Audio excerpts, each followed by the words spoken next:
Welcome to World True Crime, where we delve deep into the world's most chilling and complex mysteries.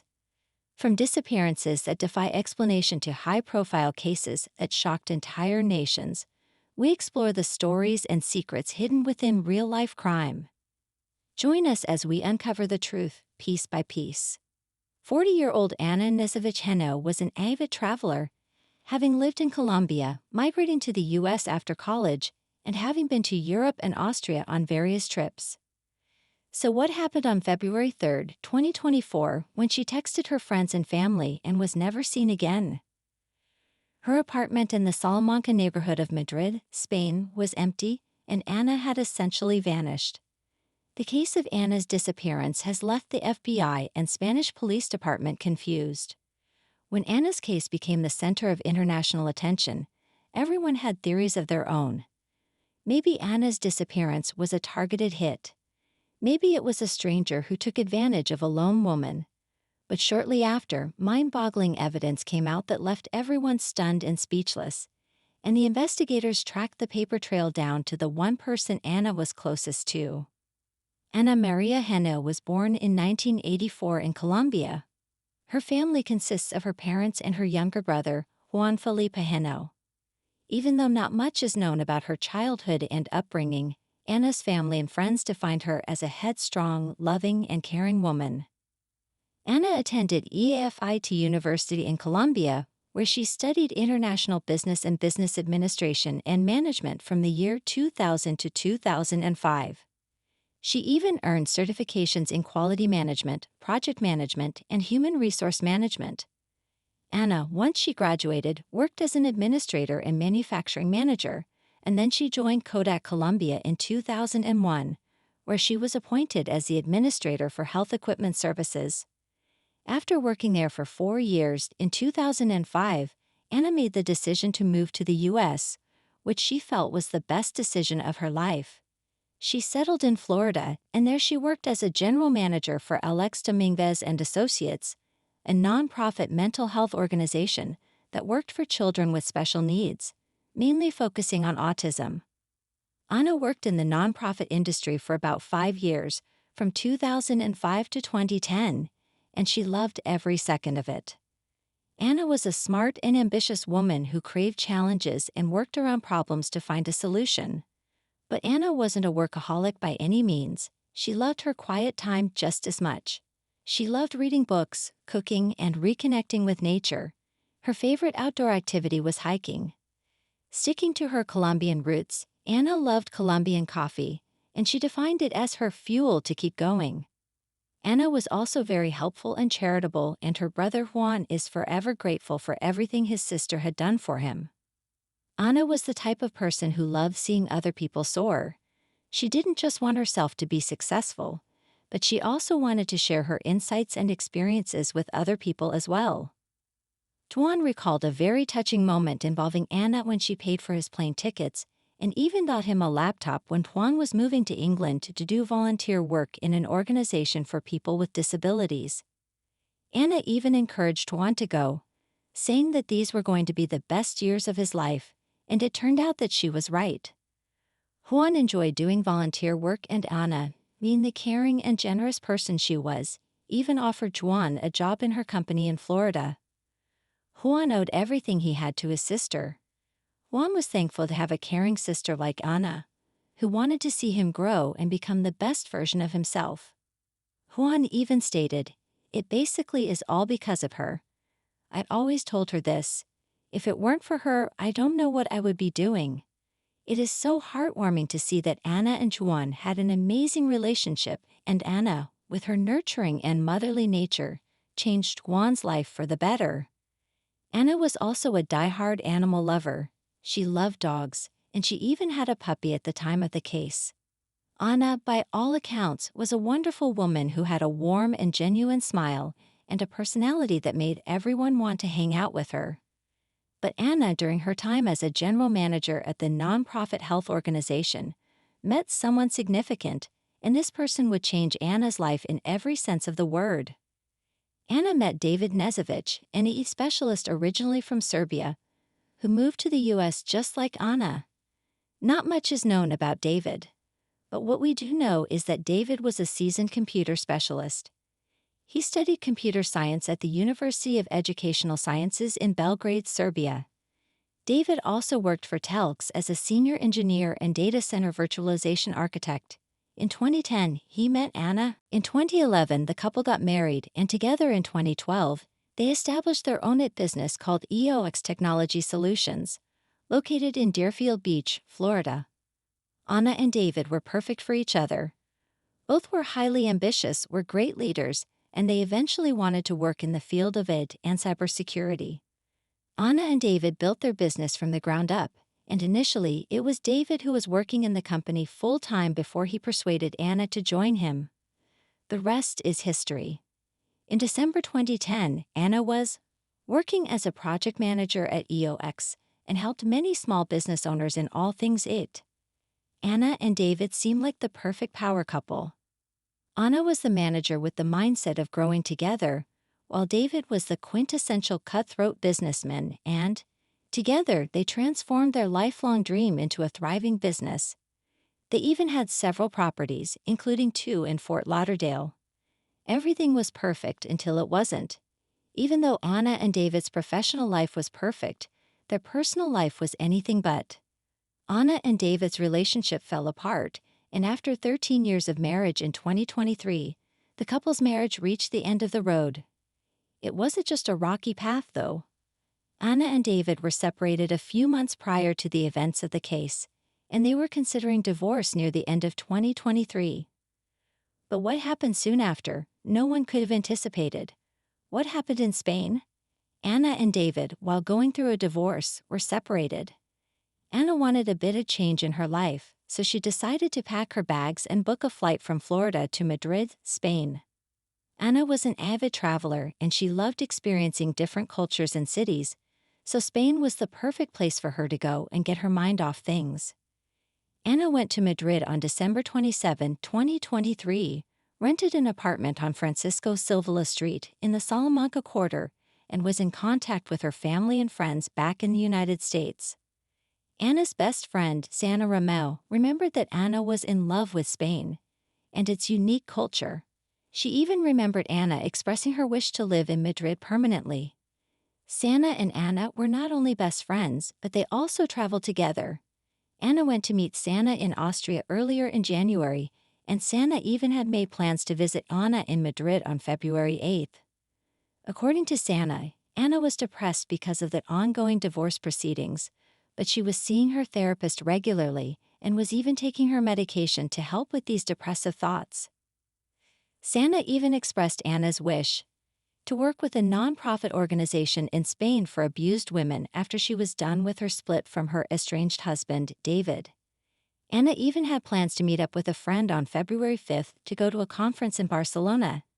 According to CCTV footage, Ana was seen walking back to her Madrid apartment that she had rented at around 2:30 p.m.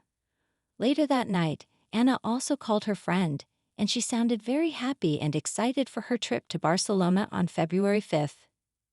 Ana didn't sound sad, scared, or anxious. It was a very normal call, and everything seemed fine. But fast forward to February 3rd, everything got weird, and Sana was the first one to sense that something was not right. Sana was minding her own business when she received 2 messages from Ana on WhatsApp. Sana was excited to hear from her friend.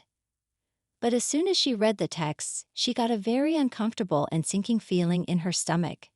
It seemed like the texts were from Ana, and they basically entailed that she had met a wonderful man on the street, and that he was taking her to his home, which was about 2 hours from Madrid, where cell phone service was going to be spotty. The second message explained how Ana met the wonderful man. Apparently, Ana, after her therapy session on February 2nd, went for a walk and bumped into the mystery man. The message also stated that the two clicked and that it was an instant connection, nothing like Ana had ever experienced before. Sana, upon reading these texts, immediately replied to Ana. She knew that something was wrong, and she pleaded with Ana to share her location or give her more information about that man. But Ana didn't respond to any of Sana's frantic texts. The reason why it was so bizarre for Ana to up and leave with a random man who she had an instant connection with, was that, firstly, she never mentioned meeting any man on the call with her friend earlier that same day. So the timeline mentioned in the text didn't make any sense. Ana sounded happy and was looking forward to meeting her friend in Barcelona, and that was that. If Ana had met someone, surely she would have mentioned it to her close friends, who knew everything about her life. Secondly, Ana would never ditch her friend for a random man she met in her Madrid neighborhood. Remember, Ana and her friend had plans to go to Barcelona just 2 days after Sana received those creepy and cryptic messages from Ana. This was very unlike her. Ana wasn't the impulsive or irresponsible type, so Ana ditching her plans with her friend sounded unbelievable to Sana. Thirdly, and this was also something that stood out to Sana the most, was the fact that the messages didn't sound like Ana at all. They felt very flat, unemotional, and lacked personality.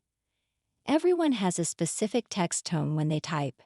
It's hard to explain, but everyone types and expresses their feelings in texts in a different way, and from what Sana was reading, she was certain that the texts weren't from Ana.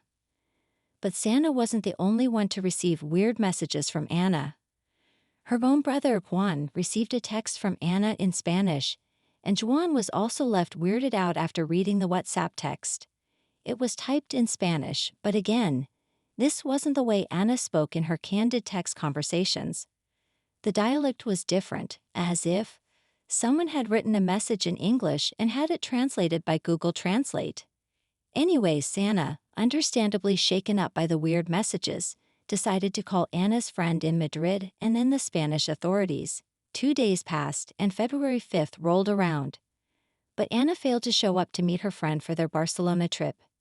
This intensified the fear that Ana's friends were feeling, and on the same day, 40-year-old Ana Knezevich was officially reported missing by the police. The detectives started by searching Ana's apartment, and they found nothing that was out of the ordinary, aside from the fact that Ana wasn't there. There were no signs of robbery, the house wasn't messy or turned over, and there was seemingly nothing suspicious about the apartment, although Ana's phone, laptop, and chargers were nowhere to be found. Now we don't know whether the authorities did an extensive, turn-the-place-upside-down search of Ana's apartment, or if they just looked around and took the condition of the apartment at face value. Some reports also state that the people conducting the search were firefighters, not proper investigators, so this could have played a certain role in clues being missed. Since the Spanish Police Department didn't release much information about the case, the details are still up in the air and quite vague. On February 7th, 4 days after Sana and Juan received those WhatsApp texts from Ana, Juan actually spoke to the investigators and revealed something very pivotal about Ana and her personal life. According to Juan, since Ana and David were in the midst of a very messy divorce, there was a lot of money on the line to be split between the two. Moreover, David, Ana's estranged husband, wasn't happy about the division of their assets. He felt he was entitled to more than his fair share. There was definitely something wrong in Ana and David's relationship from the get-go, and even Ana's brother told the detectives that Ana and David, even though they were very affectionate towards each other, had problems in their marriage and even tried several times to salvage their relationship. But things came to a fateful end in early 2023 when Ana tearfully confided in her family about her split and pending divorce with David. As the police were looking further into Ana's disappearance, some very bizarre things came forth. Firstly, on February 2nd, the day Ana was last seen, CCTV cameras caught something very unsettling. On the same day, at around 9:27 p.m., surveillance cameras caught a man waiting outside the building where Ana was living. Now this might have been something normal, if not for the next two details. The man was wearing a motorcycle helmet, but he did not own a bike. If that wasn't alarming enough, the man wasn't able to enter the building as he didn't have a key card, nor did he live there, so he was seen waiting for people to come in or out of the front door so that he could slip in behind them. But there were more odd things that took place. Not long after the man entered the building, still wearing the helmet, he proceeded to spray the surveillance cameras with black spray paint, disabling them. He even fumbled with the main entry of the building by fastening a piece of duct tape on the lock to keep it from engaging. The man can be seen with most of his face covered, but his eyebrows and eyes were visible as he spray-painted every single surveillance camera he saw. Afterwards, almost an hour passed by, and at around 10:30 p.m., the same man was seen getting off the elevator, but this time he was seen wheeling a suitcase. But this was where things even got more weird and confusing. Sana, after trying to contact Ana for days, reached out to none other than David, her soon-to-be ex-husband, and asked if he was willing to go to Madrid with her to look for his missing wife. To Sana's surprise, David had left Florida, and he was currently back in Serbia. So if David was in Serbia, then who was the man in the helmet? What was his motive? Did he really abduct or harm Ana? And moreover, if the man in the footage was David, like the detectives suspected, then why did he lie to Sana in the first place? The police were left with more questions than ever, but one thing was for sure: David was on their radar now. The most crucial task on hand for the investigators was to figure out who the man in the helmet was. When the footage of the man was cross-matched with a picture of David, there were a lot of similarities. The man's height matched David's height. The perpetrator's eyes and eyebrows also matched David's.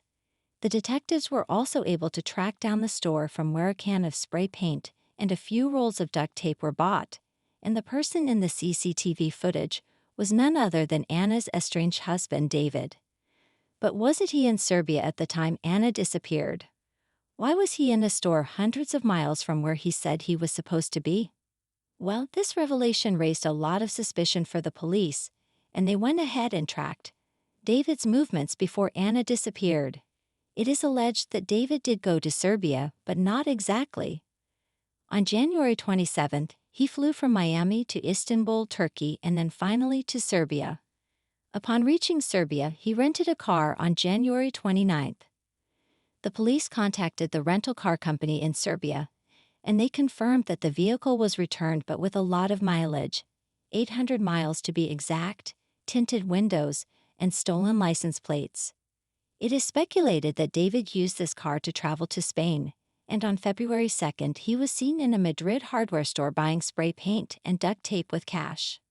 The license plates that were stolen in Madrid were also checked by investigators' car readers, and they were spotted near a motorcycle shop where the same helmet the mysterious man was wearing was purchased, as well as on Francisco Silvela Street, the same street where Ana was renting the apartment, horrifically on the night she disappeared.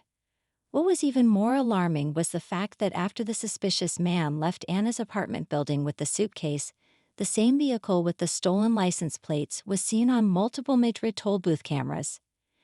The camera was unable to make out the driver since the windows were tinted, but it seemed like David was trying to be as discreet as possible by covering his tracks. But why was he doing this? Why would he go through these lengths? Why was he afraid of getting trailed? Furthermore, on February 3rd, David allegedly reached out to a Colombian woman he was talking to on a dating app, and he asked her out of the blue to translate some messages for him in perfect Colombian Spanish. David wasn't fluent in Spanish and only knew how to speak English, whereas Ana was bilingual, having fluency in both Spanish and English. The woman later reached out to the police, and when they showed her the messages Ana had sent her friends and brother, she confirmed that those were the exact messages David had asked her to translate. Fast forward to April 2024, an employee of David's reached out to authorities with yet another odd occurrence. According to the employee, David had asked her to impersonate Ana to open a new bank account, and he even went as far as giving the employee Ana's social security number. The employee eventually refused as she felt uncomfortable impersonating her boss's missing wife. Ana's disappearance is being led by the FBI, along with the Spanish and Serbian detectives departments. The main motive, according to police, is money. David and Ana owned properties worth millions of dollars, and since the couple was on the verge of a divorce, it meant that the money had to be divided equally, and since they were in Florida, Ana was due to receive 50% of the assets after divorce. This may have been something that David didn't appreciate, and he had no choice but to come up with such an elaborate and evil plan to allegedly kidnap his wife in another country. It is just so unnerving to see how David meticulously planned every step of his vile plan, all for money. On May 4th, with all of the evidence against David for his involvement in Ana's disappearance, he was arrested at Miami International Airport and charged with the kidnapping of 40-year-old Ana Henao. He was transported to the Federal Detention Center in downtown Miami because, given his wealth and connections in other countries, he was a danger to the community as well as a flight risk because, get this, David had sold 6 South Florida rental homes to a single buyer, and that too a month before Ana disappeared, 3 weeks after which David sold another property to a different buyer. The sales totaled a whopping $6 million, and police were afraid that if David had access to this money, he could easily flee the country. After his arrest, David appeared in front of court on June 10, 2024, and pleaded not guilty to kidnapping his wife. His defense lawyer also went on to negate the claims made by the prosecution that David could flee the country. According to him, David has no access to money, and therefore he can't flee the country. The Henao family, on the other hand, expressed their concerns about when Ana confided in them about her heated divorce with David. According to the prosecution, Ana was scared of David, since she fought his contention of receiving more than half of the assets, and this was the main reason why their divorce was getting tough and messy.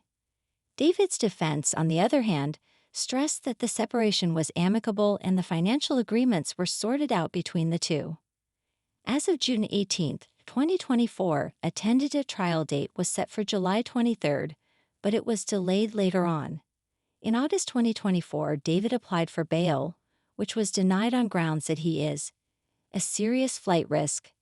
But that didn't stop David from applying for bail again, which was also denied quite recently on September 10. Judge Torres also overthrew the defense's attack on the prosecution, who apparently has no jurisdiction to charge David for kidnapping in Miami, as Ana disappeared in Spain. Judge Torres further added that there was ample evidence to support the kidnapping case on David. So what's next? Well, the disappearance of Ana Knezevich Henao is still an ongoing case. Even though the main suspect, David Knezevich, Ana's husband, is in police custody, there is still one very heartbreaking aspect to this case, and that is the fact that Ana, to this day, hasn't been found. In August, firefighters flooded the heavily wooded areas of the province of Vicenza, Italy, in hopes of finding Ana, although the results haven't been fruitful. If Ana is still out there, alive, then her family hasn't heard from her. Even though the Henao family is clinging onto the hope that Ana is still alive and well, the chances of that happening are realistically and sadly very low. To this day, Ana's phone, her missing belongings, as well as the mysterious suitcase haven't been recovered. It is alleged by the FBI that David, on the night of February 2nd, attacked Ana and transported her body in the suitcase and discarded it somewhere, along with her phone and laptop. But this is just speculation, as neither David has confessed to anything yet, nor has the suitcase been discovered by anyone. It seems that the only people who knew what went down on the fateful day of February 2nd, 2024, are David and Ana, who is still missing. Statistically, if a missing person doesn't show up or contact their family within 72 hours, then it is highly likely that they are unfortunately deceased, and in Ana's case, who disappeared in a foreign country, the chances are even slimmer. Even so, the Henao family, in a state of grief, is still hoping that Ana will get justice. Ana's brother Juan stated, "We trust the American authorities and the justice system. We trust that they're going to make justice for my sister. That's what we all want." Just the whole unraveling of evidence and events in Ana's case has been unfulfilling. As of 7 months into the disappearance of Ana in Madrid, everyone is looking forward to David's trial, the exact date of which is still not known. We can only hope that at the end of the trial, justice is served, and if David really is the mastermind behind this disgusting plan, then he has to face consequences for his heinous actions. Normally, cases like this seem fairly open and shut. Thanks for joining us on this journey through the shadows of true crime. If this story resonated with you, consider sharing it to help shed light on cases that deserve answers. Until next time, stay curious, stay safe, and remember, every story has more to it than meets the eye.